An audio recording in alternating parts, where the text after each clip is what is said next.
Tonight, I'm not just carrying tea. I'm carrying a lifeline. Each step toward the park bench feels like crossing a bridge between two worlds, one of warmth and security, the other of relentless chill and isolation. My fingers burn against the porcelain mug's cold exterior. My heart thrums so loudly, I'm sure she can hear it. In the lamplight's halo, I see every hardship etched into her features, and I know this moment will change us both forever. A gentle snow drifts down, each flake settling on my hood like a whisper from the sky. The city streets are hushed beneath the blanket of white, the usual traffic roar reduced to a distant hum. My boots crunch on the icy sidewalk, echoing in the quiet. Steam rises in twin plumes from the two mugs tucked in my arms, carrying the sweet scent of cardamom and honey. Ahead, the lone lamppost casts a golden pool of light across the frozen bench. Beneath it, she sits, a woman I've watched from afar for weeks. Her clothes are a patchwork of survival, a coat too thin, gloves that expose her fingertips, a tattered blanket draped across her knees. She rocks slightly, as though trying to generate warmth from within. Her hair, once neatly cut, now wild and free, frames a face that time and hardship have both carved into artistry. My throat tightens. I step closer, counting the paces. I can't tell if I'm more afraid of rejection or of failing her. As I approach, she looks up, her dark eyes flicking to the mugs. I offer a small, nervous smile and kneel at the bench's edge, careful not to tower over her. In that instant, every barrier we've built, between rich and poor, warm and cold, begins to blur. I place the first mug beside her, the porcelain clinking softly against wood. Tea, I say, voice catching on the word. Hot tea. Cardamom and honey. My accent of kindness tastes sweeter than the tea itself. She watches me quietly, chin tucked into her scarf, breath ghosting in pale plumes. The seconds stretch. I imagine her calculating the risk, trust a stranger's warmth, or stay in her self-made fortress of cold. Her fingertips hover above the rim. The steam curls around her knuckles, ghosts of warmth she's long forgotten. Finally, she lifts the mug to her lips. The first sip draws a soft exhale, as though her body remembers how to live again. Relief swells in my chest. I'm Maria, I manage, extending my free hand. My name feels both intrusive and necessary, a bridge I'm offering her. She meets my gaze for the first time, and I see flickers of recognition, pain, relief, guarded hope. Anna, she whispers, voice rough as gravel but carrying the weight of 10 lifetimes. That single name unlocks a reservoir of empathy inside me. Minutes pass in quiet companionship. We sip our tea, and the world beyond the lamplight bubble fades. No speeding cars, no honking horns, just two souls sharing warmth in the icy night. The snow continues, silent and patient, as if reluctant, to disturb our fragile connection. I ask about the park, how I've seen her here almost every night, how I've wondered what stories her eyes held. She shrugs, a simple motion that speaks volumes. Stories aren't always safe to share. My heart twists at the reminder that vulnerability can feel more dangerous than the cold. I tell her about my day, presenting new park designs to the city council, the thrill of trees planted and benches installed. She listens, nodding, but her attention drifts to the mug. It's good, she says, eyes distant. Better than good. The sadness in her tone hints at countless nights spent without anything better than nothing. I press my glove against my chest. Do you have somewhere to go when the park closes? I ask softly. Her gaze returns to mine. I go where I can, she answers, voice taut. I have a friend who lets me stay in his doorway sometimes. Even in hardship, she speaks of friend, a refusal to be completely alone. I swallow, torn between offering my tiny apartment and respecting her boundaries. Instead, I slide the second mug forward. Then this can be your doorway tonight, I say, attempting lightness. One friend's doorstep at a time. She cranes her head, studying me with a mix of skepticism and curiosity. I lean back on my heels. I know it's not much, but tomorrow I'll bring more. Blankets, maybe a sandwich. Her eyes widen at the promise. I feel a surge of determination. No one should have to count sips of tea for comfort, or second-guess a friend's intentions. Compassion, I remind myself, is not a transaction, but a lifeline. Outside our circle of warmth, the night breathes around us. A bus groans past, windows frosted, its passengers oblivious to the two figures beneath the lamppost. A stray cat slinks by, pauses at the edge of the light, then darts into the darkness. Every small life moves on, but here, time seems to stand still. I rise, muscles stiff from kneeling. Snow gathers on my jeans. The cold bites through my boots. Anna meets my gaze, lifting her mug in a solemn salute. Till tomorrow, I say. My voice feels firmer now, bolstered by the gravity of our shared moment. Till tomorrow, she echoes. The words hang in the air between us, an unspoken pact that bridges our separate worlds. I take a step back, ready to turn toward home. My heart lifts, warmed by connection. Then Anna's hand shoots out, resting on mine. The porcelain mug rattles against the wood. I freeze, breath caught in my throat. She leans forward, voice trembling. Maria. My name on her lips feels like lightning. I stare, unable to process the sudden intimacy of it, her knowing something I never told her. The snow swirls, and my mind reels with questions. How does she know me? What secret has she discovered at the bottom of a tea mug? I hold her gaze, heart pounding, as the lamplight flickers. The world tilts on its axis in that moment of recognition and revelation. Anna's eyes glisten as she presses a folded scrap of paper into my palm, a photograph of a child in a winter coat, labeled Maria, age 5. My breath hitches. I glance down at the photo, then back at her. Where did you get this? I whisper. She swallows hard, lips trembling. I've been looking for you my whole life.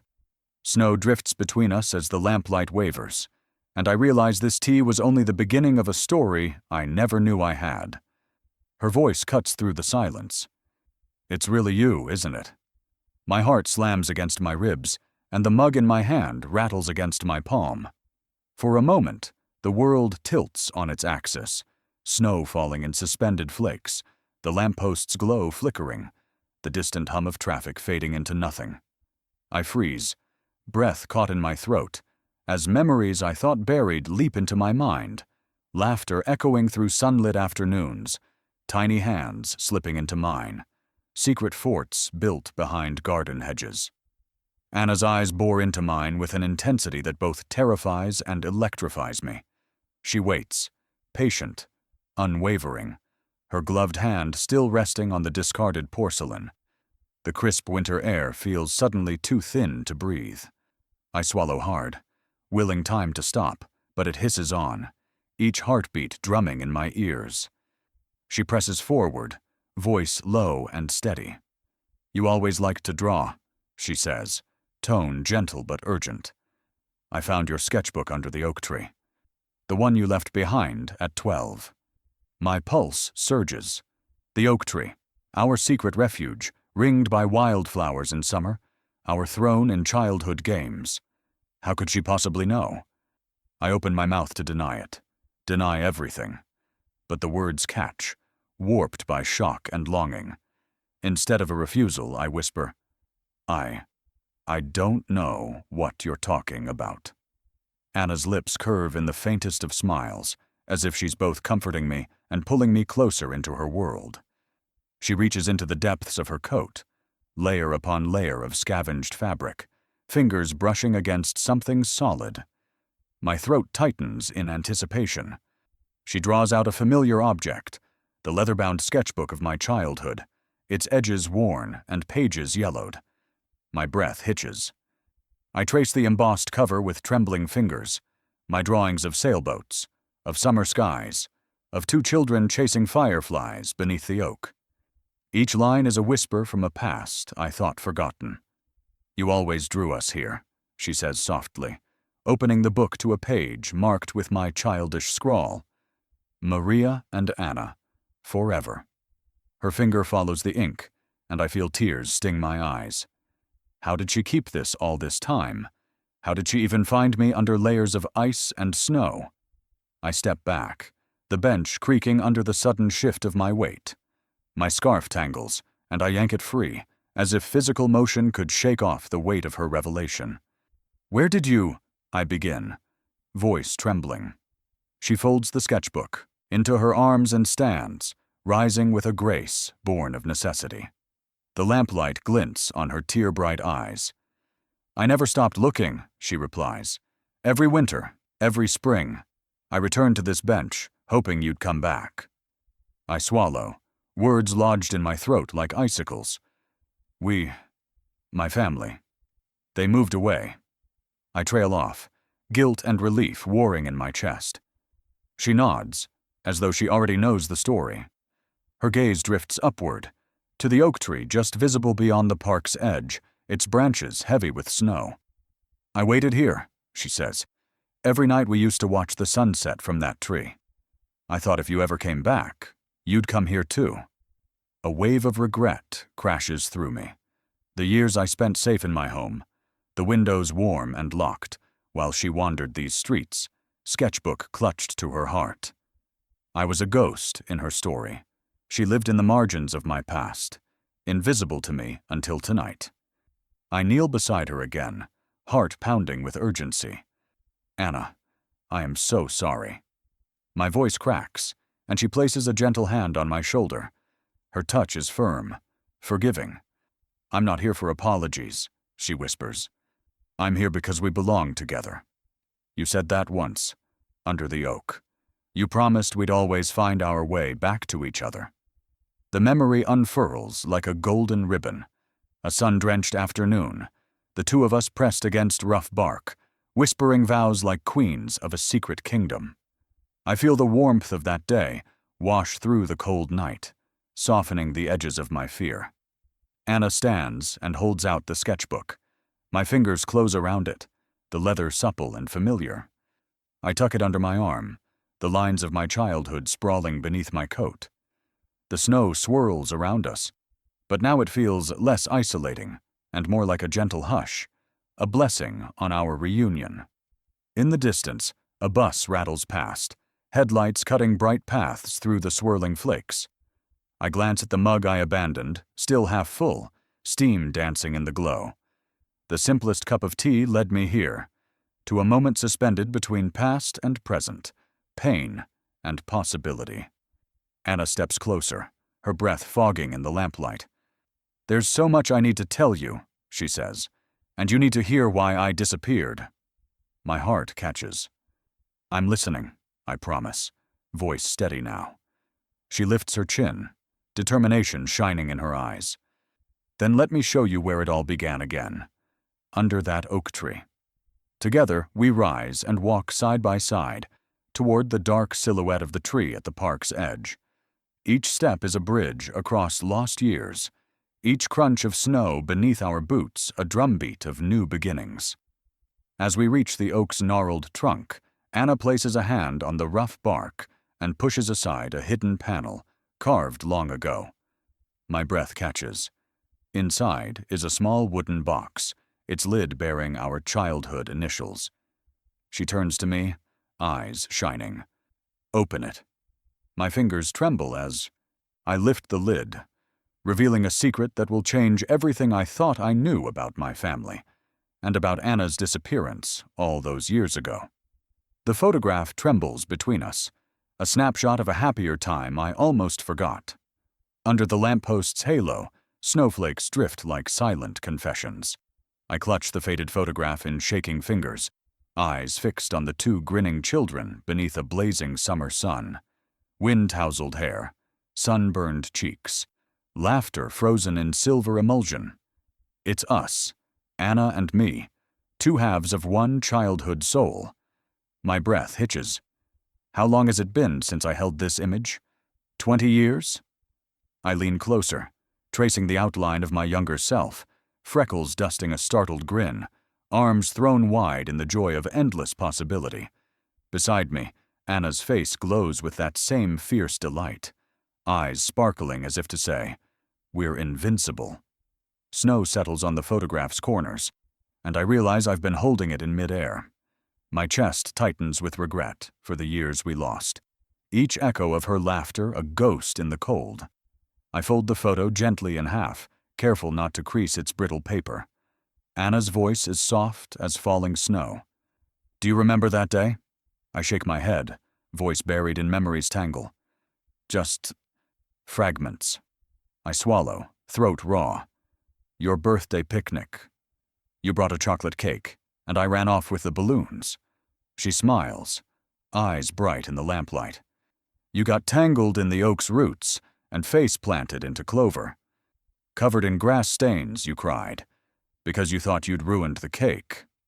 I wince at the memory, hot tears sliding down my cheeks, chocolate frosting smeared on my face, the world's unfairness distilled in a ruined dessert.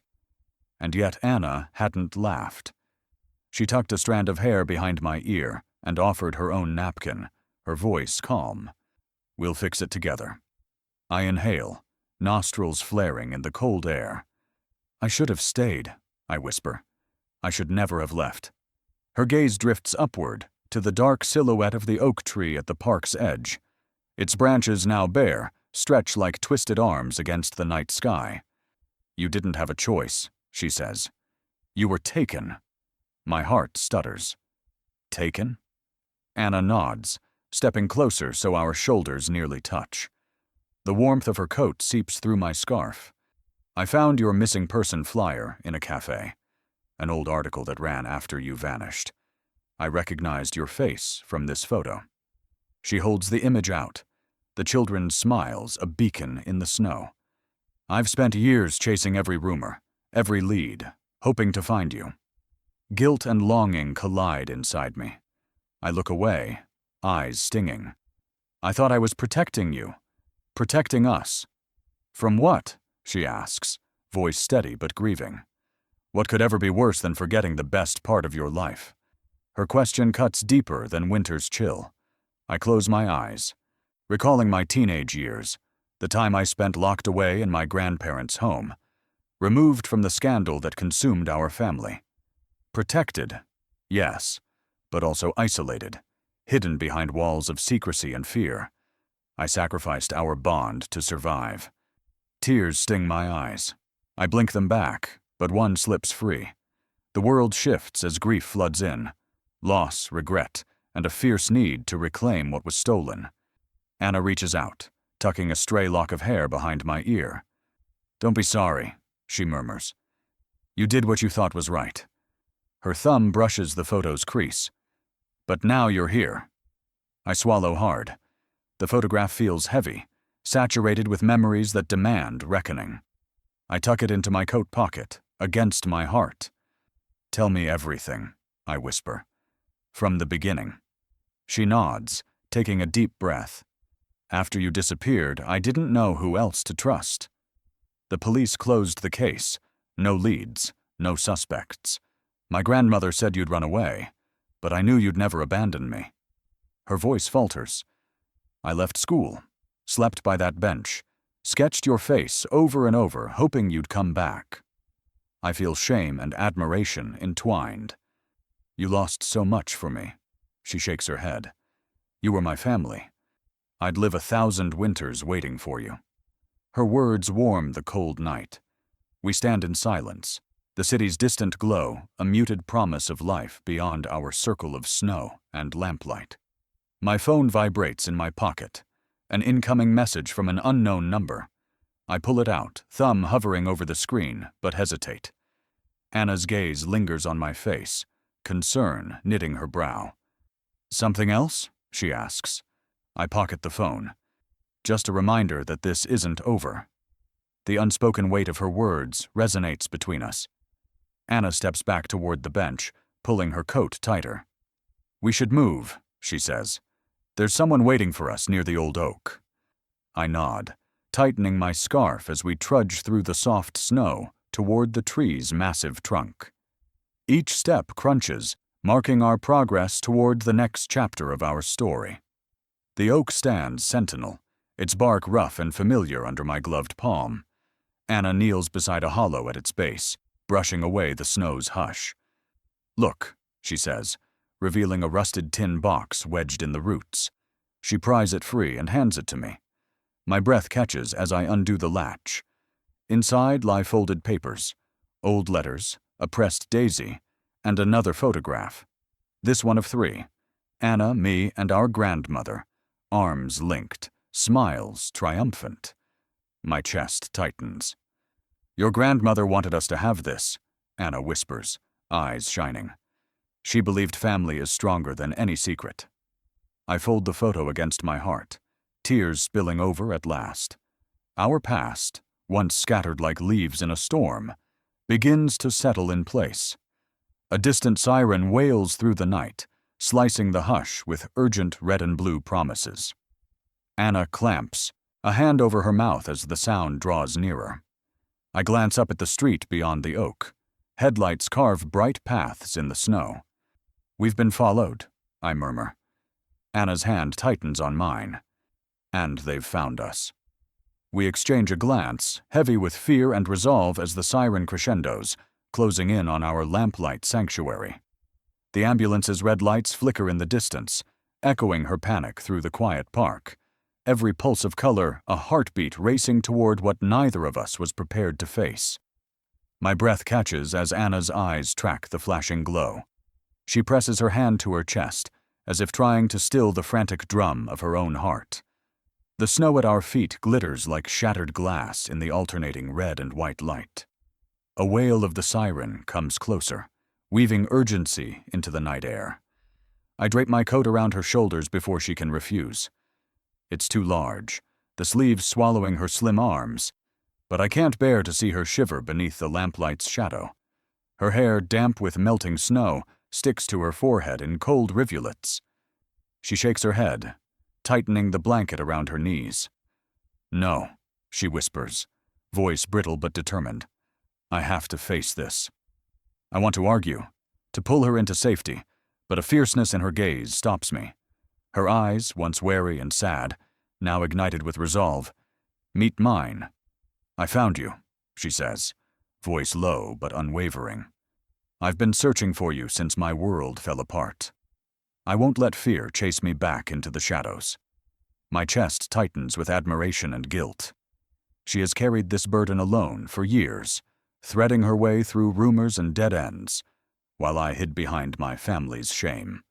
Now she stands before me, a beacon of courage I've only just learned to borrow. The wail of the siren crescendos behind us. A white SUV emblazoned with red crosses screeches to a halt on the path.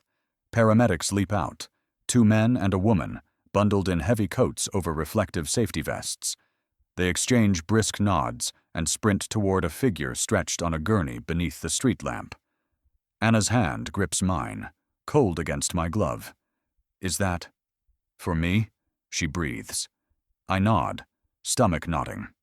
She steps forward, straightening her spine.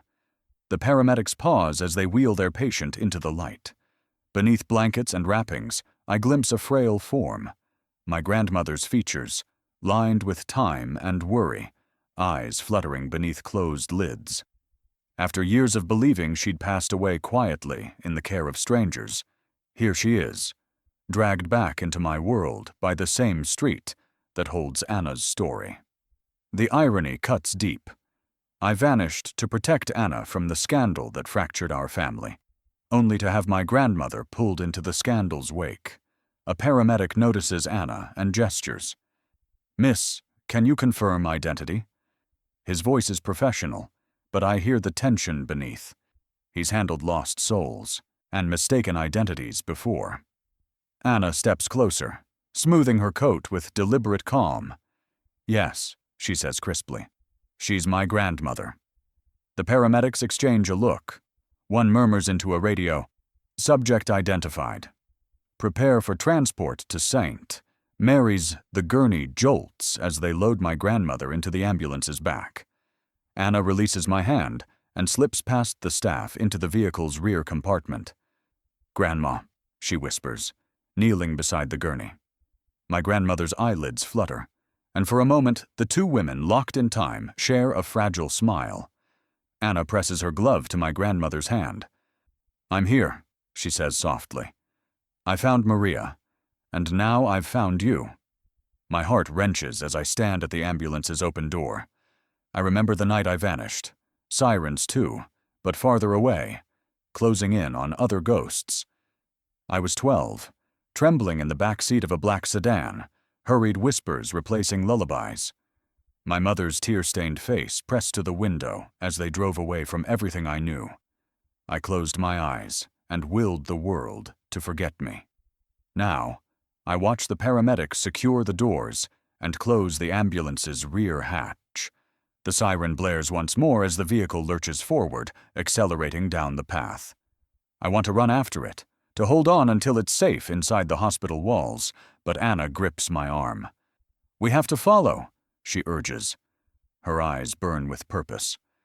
"We have to know she's okay." I nod, folding my scarf around my neck as though bracing for a cold I can't see. We hurry through the snow toward the street, where my car waits. The engine idles, warm against the winter's bite. Anna slides into the passenger seat, and I barrel out onto the road, tires crunching through untouched drifts. Every block we pass, every red light we freeze at, feels charged with anxiety. I replay the years in my head, the secret phone calls between my grandfather and Anna's grandparents, the hush of my disappearance, the rumors that swirled like winter storms. All those years, Anna sifted through the fallout alone. Tonight, she's claimed her place at the center of our fractured story. The hospital looms ahead, an expanse of white stone and wielded glass pulsing with neon signs. Emergency. I pull into the drop-off zone, flanked by ambulances and wheelchair ramps. Anna jumps out before I even kill the engine, slipping past the sliding doors with a determination I can only admire. I follow into the foyer, bright, antiseptic, illuminated by fluorescent panels. The hum of fluorescent lights competes with the beeping of monitors and soft footsteps on linoleum. A triage nurse blocks my path. "Visiting hours are over," she says quietly, checking a clipboard. I swallow. My grandmother. She was in the ambulance that just arrived. Maria Cortez. My voice cracks, as though it's the first time I've spoken these words in decades. The nurse scans her list, brow furrowing. "I don't see a Cortez," she murmurs, glancing at her watch. Anna steps forward, breathless, clutching the folded missing persons bulletin, the one I left behind years ago in a dusty frame at the police station. She places it on the desk. The nurse's eyes glaze over at the photograph of my childhood face, the date stamped below. "Missing since 1998. She pales. "Follow me," she murmurs, leading us down a narrow hallway. My pulse hammers as we pass room after room, labeled Surgery Pediatrics ICU, until we reach a door marked Critical Care. Wing B.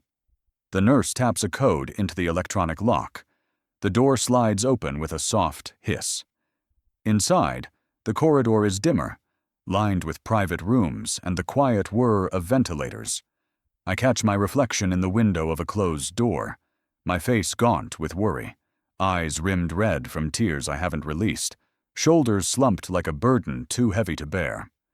The nurse stops at the third door. "Room 312, she says, handing Anna a visitor's badge. "One at a time, please." Anna nods, swallowing hard. She slips inside. I linger in the doorway, heart in my throat. The nurse gives me a sympathetic look and steps back. I take a steadying breath and enter. The room is bathed in soft green light from the monitors, the steady beep a lullaby of life.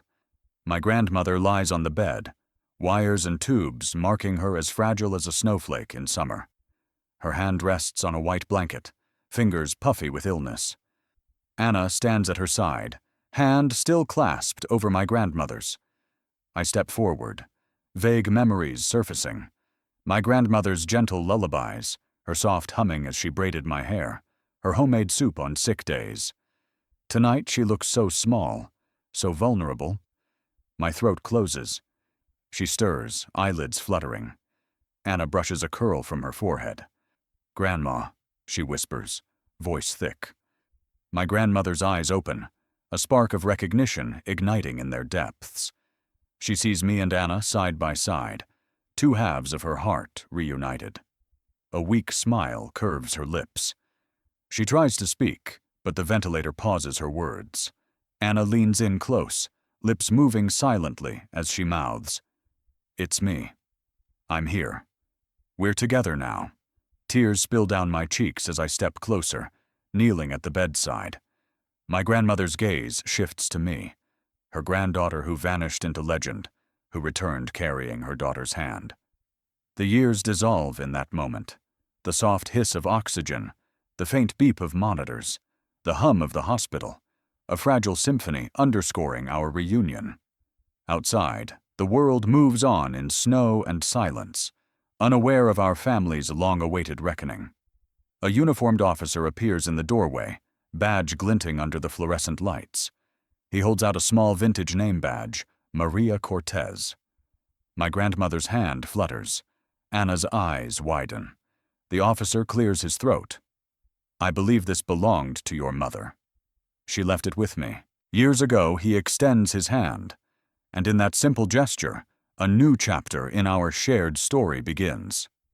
Under the yellow glow, the officer speaks my name with solemn gravity, each syllable landing like a verdict I've carried in silence for decades. The night air feels electric beneath the lampost's soft halo.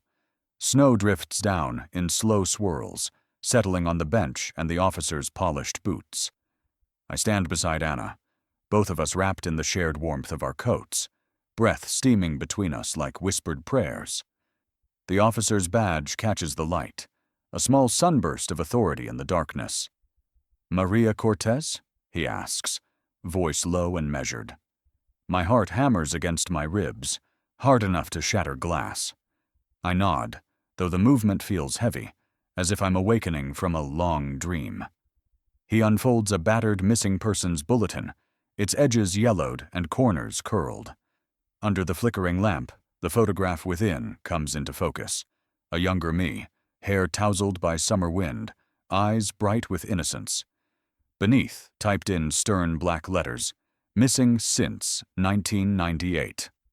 I press a hand to my chest, as though trying to hold my heart in place.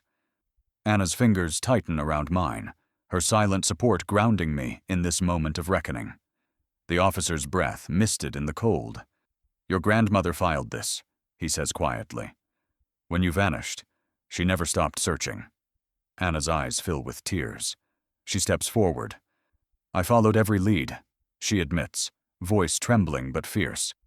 "I tracked rumors in every town, dug through archives, questioned strangers who remembered a little girl with a sketchbook. I never gave up."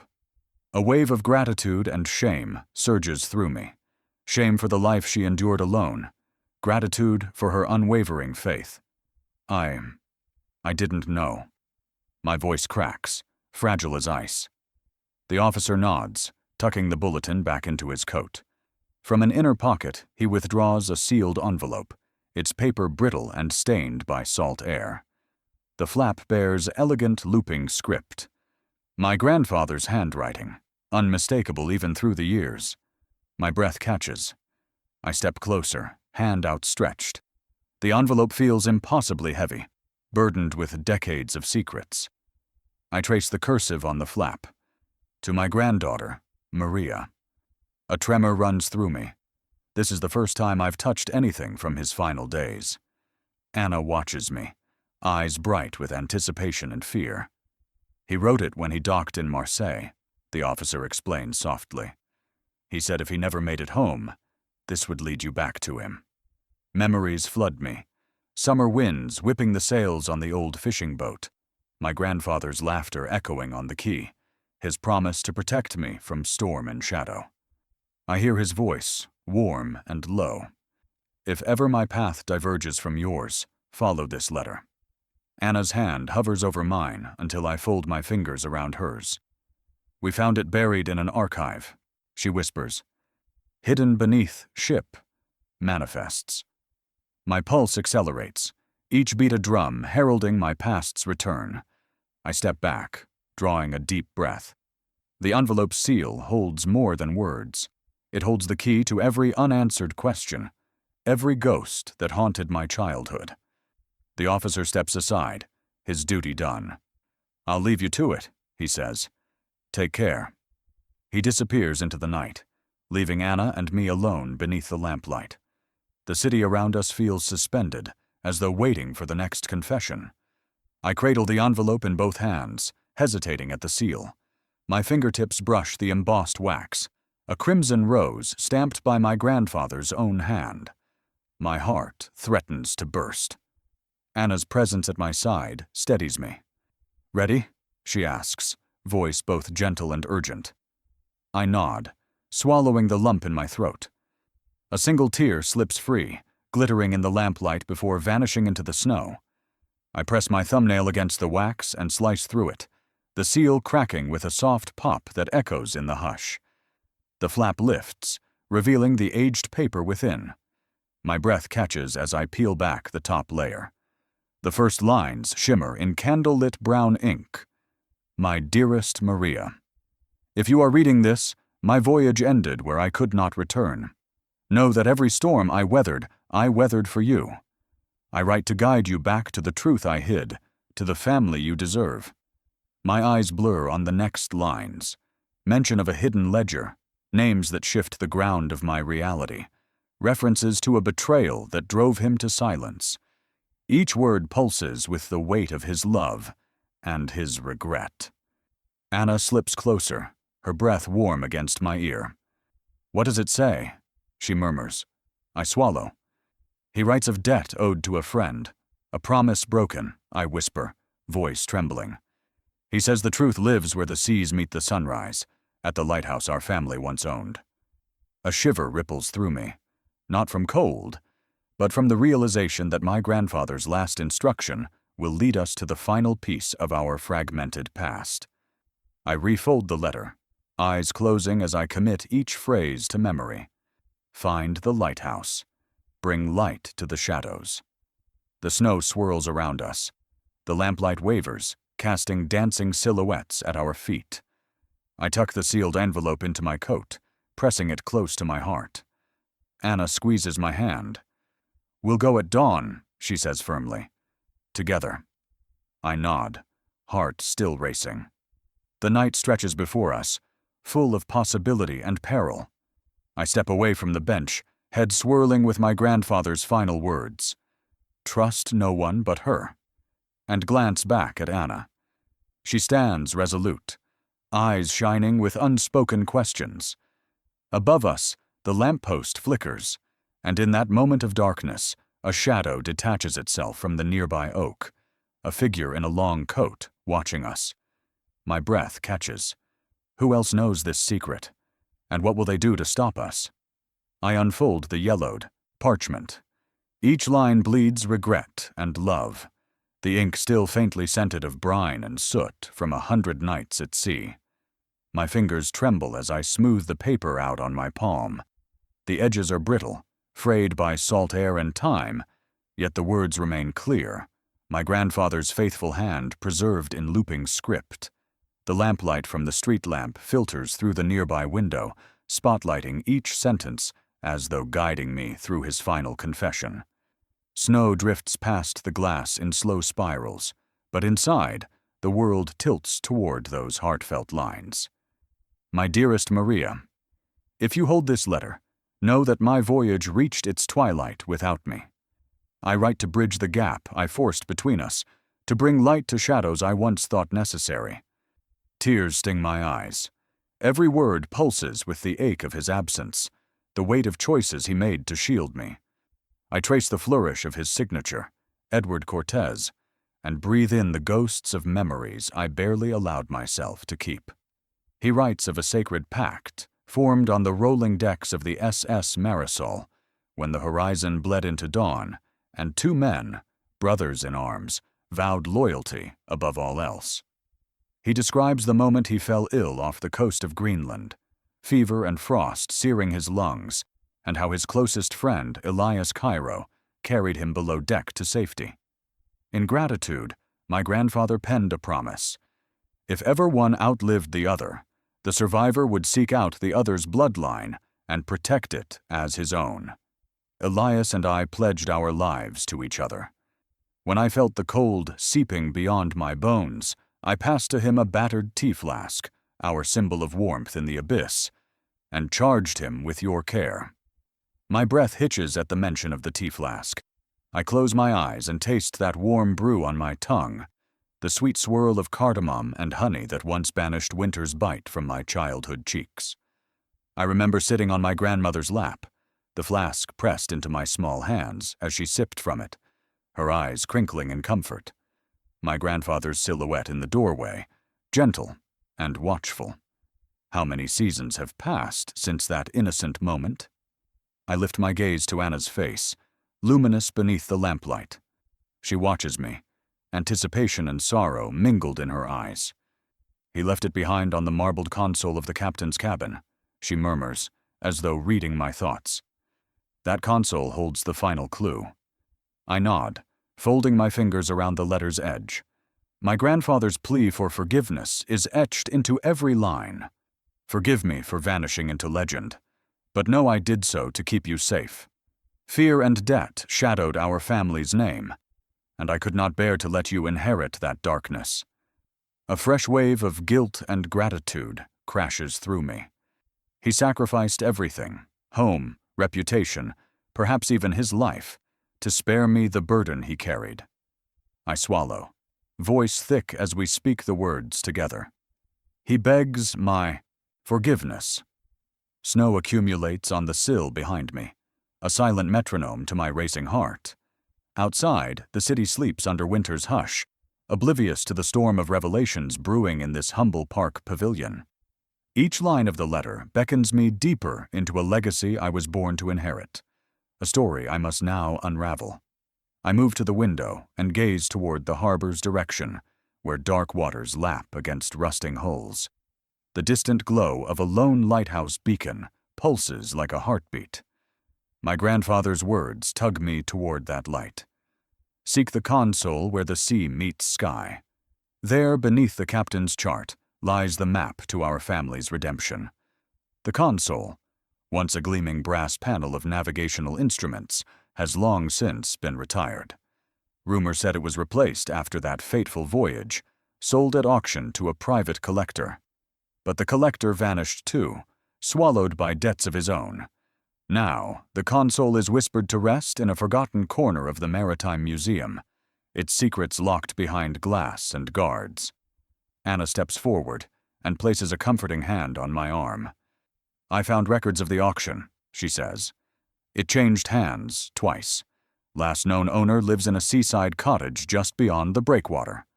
Her voice brightens with determination. We'll retrieve it. I close my eyes, absorbing the gravity of her words.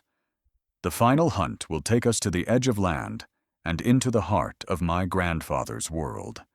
A world I barely glimpsed as a child, but one he left me the key to. Holding the letter to my chest, I remember his final admonition. Trust no one but him, the phrase echoes, resonating with a warning I'm only starting to understand. It is both instruction and test. Trust Elias, the friend whose loyalty saved my grandfather, and by extension, saved me. Do not let any other guide your steps.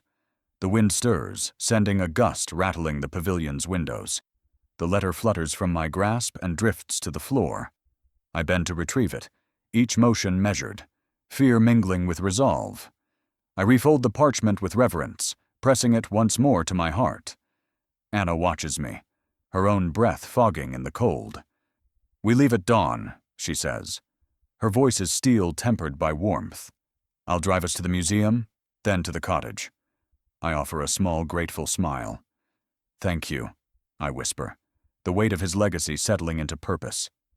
A foghorn blares in the distance, long, mournful, insistent, calling me back to the harbor. My grandfather's words echo in my mind as I press the letter into my coat pocket. Seek the console where sea meets sky. Dawn will bring our journey's next step, and with it, the promise of answers, or the threat of new betrayals hidden in the waves. The foghorn's mournful cry ushers us through mist-shrouded docks, each echo a summons to confront the past and reclaim the truth buried beneath salt and shadow. The air is thick with brine and oil as we step onto the wooden pier, the creak of planks and the slap of hulls against pilings amplified by the fog's hollow embrace. Dawn's light is still a promise on the horizon, a pale silver wash over silent freighters and stacked crates that vanish into the haze. Each exhale sends a plume of vapor swimming in the morning half-light, and I clutch my grandfather's letter in one hand, its edges damp from condensation. Anna moves ahead of me with confident strides, her boots crunching on loose gravel. She pauses only to glance back, offering a reassuring nod. "This way," she murmurs, voice hushed against the foghorn's lament. She navigates the maze of shipping containers, towering steel walls painted in peeling reds and blues, guided by memory and whispered rumors.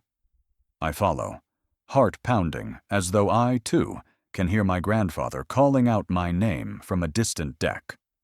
I close my eyes and recall the warmth of summer sun on his broad shoulders, the wind whipping his white hair as he waved from the SS Marisol's rail. "Maria," his voice had boomed across the harbor when I was just 10, a beacon of safety in my small world. I hadn't known then that those goodbye waves would stretch into years of silence. Beside me, Anna pauses at a stack of wooden pallets. She leans down and slides a weathered shipping manifest from beneath the third plank. "Here," she says, handing me the document. The paper is yellowed, brittle with age, but the captain's name, E. Cortez, leaps off the page. Underneath, a scrawled annotation points to container 3127. "Hold package until further instruction." My breath catches. Could this be the crate that houses the maritime console? The very one my grandfather referenced in his letter? I glance at Anna. Her eyes shine with determined excitement. "We're close," she whispers. We round a corner of stacked containers and enter a narrow loading lane. Overhead, cranes loom like silent sentinels, their booms slicing through the fog.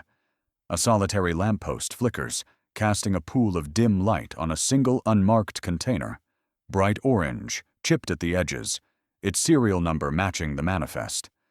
Anna's hand tightens on my arm. We crouch behind a weathered bollard as the foghorn blasts again. Somewhere beyond the silent freighters, the hum of a diesel engine stirs. I glance toward the water. Shadows shift on the hull of a massive cargo ship, its name obscured by rust. A lone figure emerges from behind the container's corner. Long coat, hat pulled low, footsteps measured and deliberate. My pulse thunders in my ears. Fear and hope surge together. Fear of the unknown pursuer, hope that we're on the verge of the truth. I inhale, drawing in salt-tinged air, and remind myself of my grandfather's final plea. Trust Elias. If anyone can help us now, it's him, though I haven't laid eyes on him for decades. Anna slips out from behind the bollard and moves to the container's lock. Her gloved fingers produce a bent key from her pocket, the one I recognized from that half-buried tin box under the oak tree. She inserts it into the rusted latch, twisting with a soft click. The container door groans as it swings open, revealing stacks of wooden crates stamped with SS Marisol, Captain's Cabin. My heart hammers as we step inside. The air is stale, redolent of engine grease and aged varnish. The crates are sealed shut, but Anna rummages through her coat and pulls out a pocket-sized pry bar. With a practiced motion, she wedges it beneath the lid of the top crate and pops it open. Inside lies the maritime console, its brass instruments darkened by tarnish, its wooden casing scarred by time. A plated plaque reads, "E. Cortez, Master Mariner." I trace the letters with a trembling fingertip. Beneath the console's hinged lid, I spot a hidden compartment lined in red velvet. Anna lifts the lid. Inside rests a leather-bound journal and a weathered tea flask, identical to the one described in my grandfather's letter. I lift the journal reverently, opening to the first page. His handwriting spills across the aged paper. April 14th, 1972. The pact is sealed. Maria must know. Each word is a tremor in my chest, a bridge across decades of silence. The tea flask, battered but intact, bears my grandfather's initials etched into the metal. His promise, once whispered behind closed doors, now stands before me in living artifact. A creak echoes in the lane outside the container. My breath hitches as the figure steps into the lamplight. My eyes widen. It's Elias Cairo. Older now, face lined with sea winds and sacrifice, but unmistakably him. His coat is threadbare at the cuffs, yet he carries himself with the same steadfast dignity my grandfather admired. "Maria," he says, voice rough with age and emotion. He steps closer, eyebrows lifting in cautious hope. "You came." I close the journal with a soft snap, clutching it to my heart. Anna stands beside me, eyes bright with tears. Elias's gaze flicks from me to the console, then to the tea flask. He presses a hand to his chest, where my grandfather's crest once lay on a uniform breast. "It was always meant to be you," he murmurs, voice thick. "I promised him I'd find you and guide you home." The foghorn blasts again, its mournful cry underscoring our reunion. Outside, the shadowy figure hesitates, then retreats into the mist. A dozen questions surge to my lips, but Elias holds up a hand. "First," he says, "we finish what he started." He lifts the journal, eyes glinting in the lamplight. "Your grandfather's final entry details the coordinates of our homebound course, where the true inheritance lies." Heat rises in my cheeks. Hope, anticipation, and the echo of all we've lost converge in that moment. I nod, stepping forward. Anna slips her hand into mine. As the container door swings shut behind us, the foghorn's blast is joined by another sound, the distant roar of an unseen crowd. Through the mist, floodlights sweep the harbor, illuminating the hull of a massive vessel bearing a familiar family crest. Elias's eyes narrow as he whispers, "They've come for us." We exchange a glance, heavy with dread and determination, knowing the next steps will decide not only our legacy, but our lives. His brother's face is twisted with anger as he grips a pistol, every line of his jaw hardened by years of resentment and loss. The dawn's gray light filters through the fog, casting long shadows across the abandoned dockyard. Shipping containers stand like silent sentinels, their rusted steel gleaming in the fading night. Anna and I step onto the cracked concrete, the maritime console and tea flask secured in my satchel. The air tastes of salt and old secrets. Suddenly, a figure emerges from behind a stack of crates, broad-shouldered, tall, coat flapping in the breeze. My breath hitches as he steps into the liquor store yellow glow of a single overhead lamp. The pistol in his hand glints. A lethal promise. "Maria Cortez," he snarls, voice ragged. "You think you can waltz back into our lives and rewrite history?" My pulse surges. His eyes are familiar. Too familiar. Then it hits me. He's the younger brother of the man who saved my grandfather's life, the partner who fell into debt because of my grandfather's surgery, the brother who took the embezzled funds as inheritance. I swallow. "I never wanted—" He cuts me off, voice like shards of ice. "You abandoned us. You left him to rot while you ran home to safety." His pistol arm trembles. "You owe us." Anna steps forward, placing herself between us. "Stop," she warns, voice firm. "He didn't choose this path. It was forced upon him." His gaze flicks to her, then back to me. Pain flickers beneath the fury. "You don't get it," he snaps. "My brother died because of your family's secrets. He risked everything to pay for that surgery, believed in your grandfather, and paid the price." I hear the jagged edge of his grief in every word. My chest tightens with regret. "I'm sorry," I stammer. "I didn't know." He levels the pistol closer, fury blazing. Sorry doesn't bring him back. His finger teeters on the trigger. Anna steps forward again, voice low and urgent. You knew my brother. Your brother. Better than anyone. He loved you like family. He would have died for you, at her words.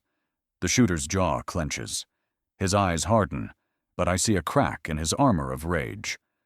He called you sister, Anna continues. He begged me to protect you when things fell apart. He trusted you. The gun wavers. The dawn wind tugs at his coat. He releases a shuddering breath but doesn't lower the pistol. Trust, he spits, is a luxury I can't afford. A distant groan splits the air. A cargo crane's motor stirring to life. It swings overhead. Cables, creaking, beams shifting. We all glance up as the cranes load. An unsecured wooden crate breaks loose. Metal twists. The crate tilts, then plummets toward the ground. Time slows. The crate's shadow races across the dock as Anna shouts, "Look out!" I lunge forward, dragging the shooter aside. The crate slams into the concrete where we stood seconds ago, splintering into shards. Dust and debris fill the air in a choking cloud. When the world clears, we're three. Anna and I crouched at the shooter's side, the pistol lying inches from my outstretched hand. The crate's timbers jagged around us. The shooter lies on his side, breath rattling. His pistol is half buried. Pain and shock contort his face. He looks up at me, eyes clouded with confusion and rage. Anna grabs his wrist, checking his pulse. He's alive, just. I grip his trembling hand. I'm sorry, I whisper, echoing my earlier words but meaning them more than ever. He tries to speak, but the words choke off as paramedic sirens wail in the distance. We're not alone now. Others have come to this place of secrets and danger. Anna stands, pulling me up. We need to move, she says urgently. The police will be here any moment. I glance back at the shooter, once a boy I played with under the oak's shade, now a man broken by betrayal and debt. Guilt slices through me. My grandfather's choices set this chain of events in motion. I tuck the pistol into my coat pocket, no longer a threat, but a reminder of how thin the line is between trust and treachery. Anna leads me past the shattered crate, toward the pier's edge where a fishing skiff bobs in the water. My grandfather's journal still lies within the console case strapped to my back, each page promising truth and redemption. The foghorn blasts again, mournful and insistent. Under its echo, I clutch Anna's hand. Together, I vow. She nods. We push off in the skiff, oars slicing the glassy harbor. As we clear the dock, headlights pierce the fog. Coast Guard cutters approaching fast. Anna grips my arm. They're coming for us. Beside us, the gun's weight in my pocket is a cold promise. Our next move will decide not just our future, but whether the tide of betrayal finally breaks or sweeps us away forever. Rain pelts the deck as we huddle beneath a rusted crane, each drop a drumbeat of urgency against metal and memory.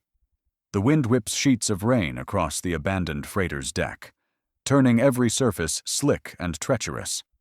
Night has fallen again, but this time, the darkness feels suffocating, pressed close by mist and the distant glow of harbor lights. Anna and I crouch under the skeletal crane, its iron bones groaning in protest. My hand presses the tea flask and journal tight against my chest. My grandfather's words and symbols of loyalty battered by time and the elements. Beside me, Elias winces and grips his side, where a blood-dark stain oozes through his jacket. His face is ashen, gray as the skies above. Anna kneels beside him, whipping open her waterproof first aid kit. She pulls out gauze, antiseptic wipes, and an emergency bandage. Each shake of her hand betrays her fear, but her voice remains steady. Here, she says, pressing the gauze to his wound. The rain hisses as it meets fresh blood, creating a harsh steam that mingles with our ragged breaths. Elias murmurs, "Thank you." Voice raw. His eyes lock onto me. warmth and betrayal tangled in their depths. I kneel on the slick deck, gripping his other hand. "Tell me what happened," I urge gently, heart hammering at the sight of his suffering. Every second counts now, bleeding secrets into the shattered night. He closes his eyes against the pane and exhales a shuddering breath. The final storm. He begins, voice trembling. It wasn't just wind and waves. Debts piled so high, money meant for your grandfather's surgery vanished. My partner, your grandfather's business associate, turned violent, desperate to cover his tracks. Anna's eyes widen as she secures the bandage. I brace myself. Captain Cortez confronted him, Elias continues, accused him of betrayal. In the chaos of that gale, words became blows. The associate, desperate, slashed at me. He lifts his bloodied hand, gaze distant. I fell overboard. My stomach knots. You thought... I choke on the question. He shakes his head. They thought you died, too. Your family panicked. To protect you from scandal and threat, I faked your disappearance, staged evidence. A tear tracks down his cheek. It was the hardest choice of my life. My chest tightens with grief and anger. You left me alone, I whisper, voice trembling between accusation and gratitude. He grips my hand fiercely. I never abandoned you. I kept you safe. I carried your grandfather's last wish in that flask, in each journal entry. I prayed you'd forgive me. I press my forehead to his clammy brow. Guilt floods me. Years spent angry at the past for reasons I never understood. Now I know the truth. He saved my life, sacrificing our bond. The rain intensifies, drumming against metal doors and drips echoing in the cavernous hull. Anna rummages for more supplies. Hold on, she implores, pouring antiseptic. Elias's breathing falters, but he forces a nod. Water slides down his temple, mingling with blood. I blot his face with a clean rag, wondering if the world beyond these docks still remembers us. His voice is a whisper beneath the storm. The journal holds the final entries, coordinates to a hidden cache of evidence. Proof of the betrayal, the debts, everything. He nods toward my grandfather's leather-bound journal strapped inside my satchel. It's all there. A flash of lightning splits the sky, illuminating the deck in stark silver. In that burst, I see movement at the edge of the crane's shadow. Figures slipping across the container. Stacks. My heart jolts. Anna, I hiss, we're not alone. She freezes, eyes straining through the rain. Sirens, she breathes. They're close. Elias's lips twist into a pained smile. My betrayal set all this into motion, he rasps. Now we end it. He pushes himself up, leaning on me for support. The pain registers in his wince, but determination steals his features. I help him to his feet, tugging my coat tighter around him. Anna wraps one arm around his waist, half guiding, half carrying him. The journal and tea flask are safely stashed in my backpack. The echo of sirens grows louder, slicing through the rain's roar. Red and blue lights flicker through the mist, chasing shadows across the cranes and stacks. We have minutes, maybe seconds, to finish what began decades ago. Elias points toward a metal hatch set into the deck near the crane's base. The way below, he gasps. The console's still down there, just like he wrote. And the ledger. Proof of every illegal transaction. Anna presses her lips together and nods. Let's go. We edge toward the hatch, the wet steel underfoot dangerously slick. The siren's wails morph into the distant shouts of law enforcement, lights weaving through the fog, converging on our position. I rest a hand on the hatch's wheel, heart pounding. Together, I whisper to Anna and Elias. They nod in unison, a trio bound by blood, loyalty, and the weight of secrets. I turn the wheel with all my strength. The hatch protests, its rusted gears groaning. A final heave and the cover swings inward, revealing a steel ladder descending into darkness. Elias's hand closes around my wrist. For Grandpa, he murmurs. And for us, I reply, voice firm. We descend into the unknown, each step echoing with hopes of redemption and the promise that the tide of betrayal will finally recede, exposing the truth. The hatch slams shut behind us with a thunderous clang. Above, the sirens freeze at the edge of the crane's light. I press my back against the cold steel walls of the hidden hold and slide open the journal to the final coordinates. Anna's phone buzzes, a message from an unknown number. Stop now, or you'll never leave that hold. My stomach lurches as Elias grips my arm. They know. The lantern's beam shakes in my hand as I whisper, "Then let's finish this." Dawn breaks in flashing red and blue as Coast Guard boats converge on the misty harbor, their sirens slicing through the pre-dawn hush. An urgent prologue to the justice we've chased across decades and waves. The sky bleeds pale pink and gold over the water as Anna and I step onto the deck of the SS Marisol's sister ship, an aging freighter decommissioned for rescue operations. The swell of the sea rocks us gently, but my heart thunders against my ribs like the pulsing lights of the approaching cutters. In my satchel, my grandfather's journal and the captain's logs lie. Ready, evidence heavy in both weight and consequence. Anna moves with practiced calm, unstrapping her waterproof satchel to reveal our trump card, the battered tea flask. Its dented metal gleams in the dawn light, initials etched into the side, E.C., my grandfather's seal of trust. She tucks it into her palm, like a silent offer of peace. On the quay, the Coast Guard captain stands at attention aboard his flagship, binoculars trained on us. His stern uniform and polished cap contrast sharply with the Marisol's faded paint and rust streaks. Anna meets his gaze, stepping forward with confident posture. "Captain," she calls, voice carrying over the water. "I have something that belongs to this vessel, and evidence crucial to a decades-old injustice." She lifts the tea flask. This flask belonged to Captain Edward Cortez. It's the key to proving our case. The Coast Guard captain lowers his binoculars, brow furrowing. His officers advance, weapons trained on us, but not yet aimed. Suspicion ripples across his face as he signals his men to stand down. "Bring it here," he orders. Anna hands the flask to an officer, who examines it against the rising sun. He runs gloved fingers over the initials, then nods to the captain. "Authentic," he announces. "Matches descriptions in the incident report." Relief flickers in Anna's eyes. I reach into my satchel and produce the captain's logs.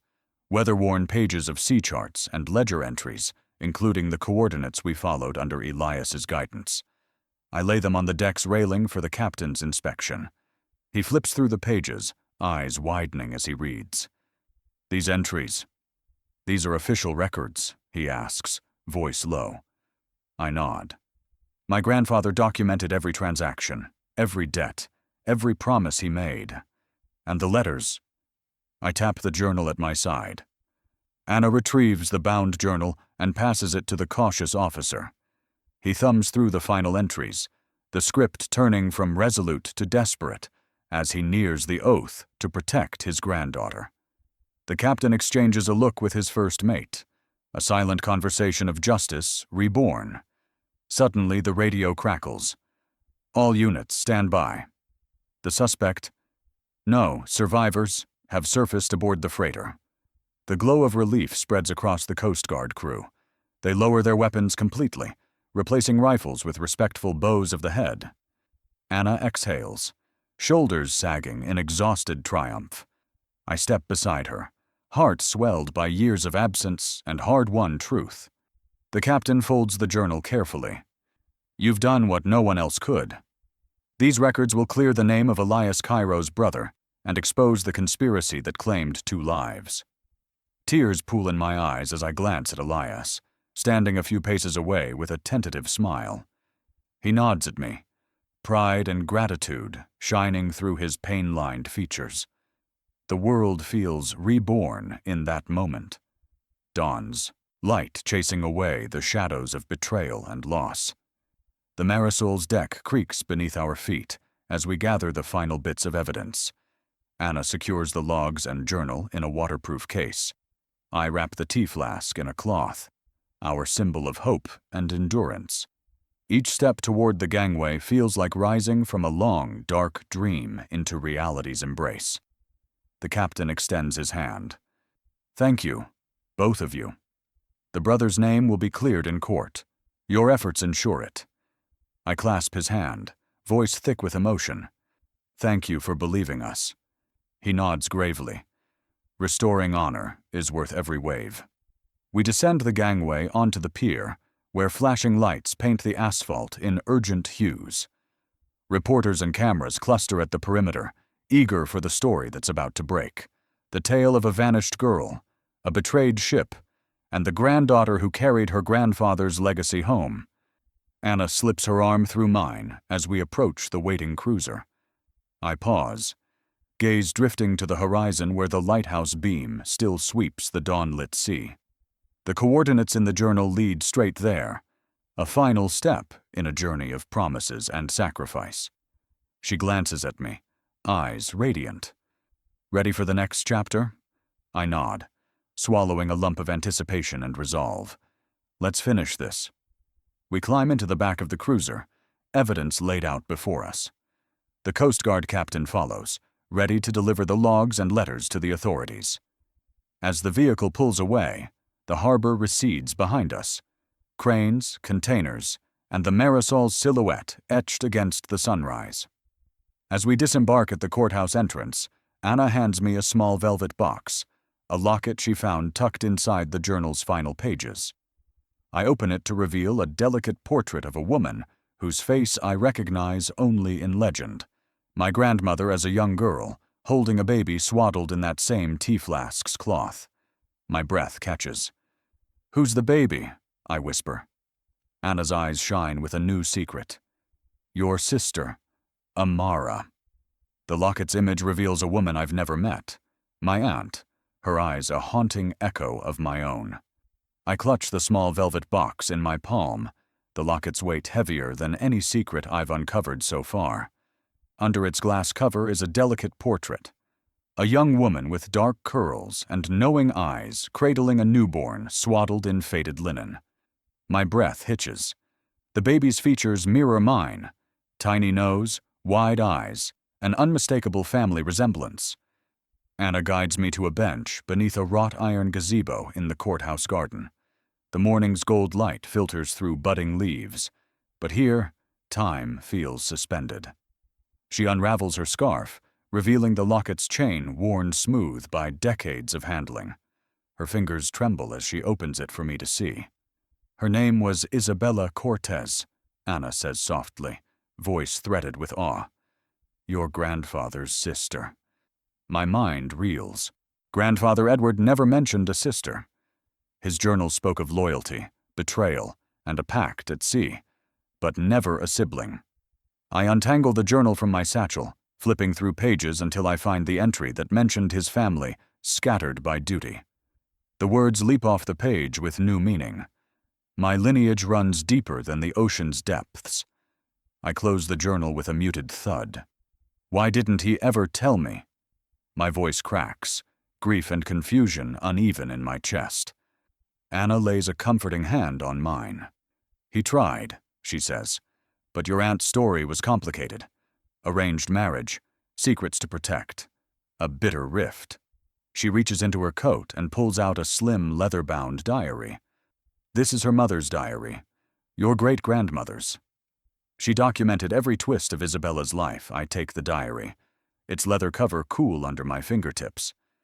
I can almost smell the faint trace of lavender used to preserve it. Show me, I whisper. Anna flips to the first entry, dated April 3rd, 1935. The handwriting is neat, precise, a woman accustomed to control. The pages unfold a tale of a young woman born into duty, wedded for alliance rather than affection. My dearest Isabella, one passage reads, You have grown into a woman of grace and strength, yet your marriage to Lord Blackwood weighs on your spirit. He demands your loyalty above all else, but remember the blood that binds us. The Cortez name carries more than land and titles. I lean in, tracing the words. My Aunt Isabella's strength shines through even the jagged prose. She loved her family, but her marriage demanded she sever ties to protect the estate's honor. The next entry, June 12, 1938, bears a different tone. Desperate, sorrowful. Isabella has fled the manor. She left at dawn, her heart shattered by promises broken.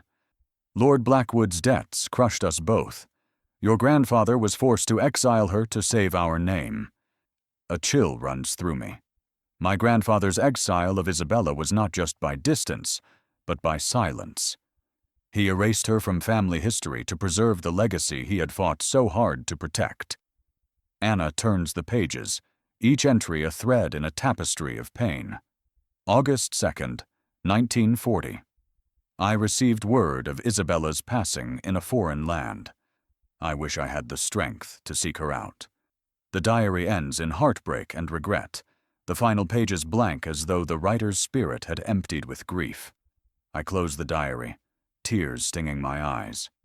She died alone, I murmur. I never knew she existed. Anna presses the locket into my hand. You carry her memory now, she says.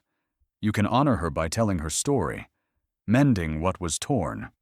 The breeze stirs petals from the flowering shrubs around us, scattering pink across the paving stones. I look at the locket's portrait, Isabella's face serene, powerful, longing. My heart aches for the sister I never knew, the aunt lost to scandal and shadow. I stand, journal and diary, clutched to my chest. I vow to reunite the fractured branches of our family tree, I declare, voice steady despite the emotion threatening to break free. Isabella will have her place in our history. Anna smiles, pride shining through her tears. We'll start by finding her descendants, she says, her children, if any, or cousins. We'll trace every branch, I nod, scanning the horizon where the lighthouse stands like a silent watchman. The journey ahead is daunting. Court documents, birth records, international archives. Yet for the first time, I feel purpose filling the void left by decades of secrets. My phone buzzes in my coat pocket, an unexpected jolt in the serene garden. I pull it out, heart skipping as I read the message on the screen. Unknown. Meet me at the old tea house. Urgent. My breath catches. The old tea house. The place where my grandmother once sold her pastries, where I first learned what family could mean. I lift my gaze to Anna. Her eyes narrow with concern. Another lead? I slip the phone back into my pocket and tuck the locket inside my coat. The petals scatter around us like confetti, a celebration of new beginnings and the promise of truth. Anna and I exchange a determined glance. I take a steadying breath and say, let's go. As we hurry toward the tree-lined boulevard that leads to the tea house, a silhouette steps from the shadows. Tall, familiar. My heart lurches as recognition flares. It's my mother's old friend, clutching a weathered letter stamped with the Cortez crest. His voice, when he speaks, is urgent and low. You need to see this, before it's too late. The tea house bell jingles as I step inside, mug still warm in my hand, its earthy aroma folding around me like a long overdue embrace. Soft lantern light paints the walls of the old tea house in mellow gold. The scent of steeping herbs and baking scones drifts through the air, mingling with the faint crackle of a log fire. I pause at the threshold, watching my mother and Aunt Isabella as they rise from a corner table. Their eyes meet mine, shining with tears and disbelief, and they close the distance between us with hurried, unsteady steps. My mother's arms wrap around me first, her embrace fierce and trembling. Her cheek presses against my scarf, breath warm, despite the chill still clinging to my coat. My baby, she sobs, voice thick with relief. Aunt Isabella joins us, pressing her cheek to mine, her hands smoothing the back of my coat as if trying to erase the years of absence. Her eyes, a mirror of mine, glisten in the lantern light. You're here, she murmurs. You're really here. I set my mug, hand-painted porcelain with ivy motifs, on the table. Anna follows behind, placing the battered leather jacket on the chair beside my mother, the aged tea flask atop it like a regal emblem, and the journals and letters fanned out like heirlooms. The sight of all our tokens of promise, jacket, flask, and ink-smudged pages seems to steady my mother's tears into quiet joy. We settle into mismatched wooden chairs around a small round table. The tea house owner, a kindly matron named Elsie, glides over with another pot of fresh brew, dark amber in color and fragrant with rose petals and cloves. "For the family reunion," she says softly, topping off our cups as though she understands the moment's gravity. Our first sips are tentative, laughter breaking through tears as we inhale the warmth. The tea's smooth, spicy sweetness coats our tongues, thawing memories and grief in equal measure. My mother raises her mug. "To Maria," she says, voice unsteady with pride. Aunt Isabella lifts hers in quiet salute. "To family," she adds. Anna and I join in, mugs clinking in a ring of solidarity that echoes long after the sound fades. I watch my mother cradle the leather jacket in her lap, fingertips tracing the worn seams. This was your grandfather's," she says, voice catching. "He gave it to Elias when he was sick at sea, and Elias kept it just for you." She looks up, eyes shining. "And now, it's back where it belongs." Aunt Isabella unfolds the tea flask, rotating it in her hands as though reading each dent as a chapter of our shared story. "Every drop of tea in this flask is a testament," she says, "to loyalty, to sacrifice, and to love that endures through storms." She pours a small measure into each cup, filling us anew with meaning. Between sips, we pore over the letters, the letter of promises, the logs, the hidden diary pages.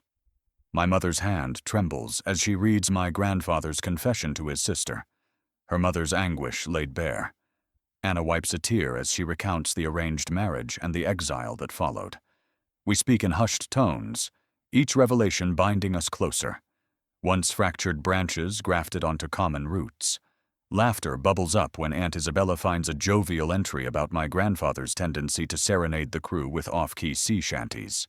My mother gasps at her own childish scrawl, describing how I used to hide under tables to dodge my grandfather's clumsy tunes. Anna chimes in with a story of stealing lemons for extra flavor in our tea stash, prompting us all to remember mischiefs that knit our family together. The afternoon light wanes outside, turning lantern glow into our sole beacon. The tea house's windows fog with our shared breath and the steam of countless mugs. Elsie refills our cups without a word, her gentle presence an unspoken blessing. Outside, the distant harbor whistles with the last freight boat's horn. The murmur of a world that once seemed so vast and unknowable, now felt within reach. I trace the locket's chain around my wrist, feeling its weight settle into my skin like a promise fulfilled. I look at Aunt Isabella, her gaze tender, her posture strong despite the years of exile. "I vow," I say softly, voice steady, "to keep this chain of warmth unbroken, to tell our story, to heal the wounds, and to carry forward the love my grandfather entrusted to me." My mother's lips curve in a tremulous smile. "And I vow to never let silence separate us again." She lifts her mug once more, and we join in a final lingering toast. To the past that shaped us, the present that binds us, and the future we'll build together. Steam curls in the lantern light as the four of us sit in a circle of shared history and hope. The tea house bell jingles as a new customer enters, gentle chime carrying promise beyond the walls. We lean forward, alive with connection, the broken pieces of our family forging a new mosaic of trust and love. As we raise our mugs in unison, the tea house door swings open, and a familiar silhouette stands framed in the doorway, backlit by the fading lantern glow. My breath catches as I recognize the broad shoulders and the gait I know so well. Elias steps inside, cloak dripping with rain, eyes alight with relief and determination. "I followed every step," he says quietly. "I'm home." If this journey of lost promises and family reunions moved you, hit like and subscribe to join our community of truth seekers. Drop a comment below sharing which reveal surprised you most and what you'd do for a loved one. Share this video with friends who believe in the power of compassion and legacy. And don't forget to ring the bell so you never miss our next chapter in the Cortez family saga.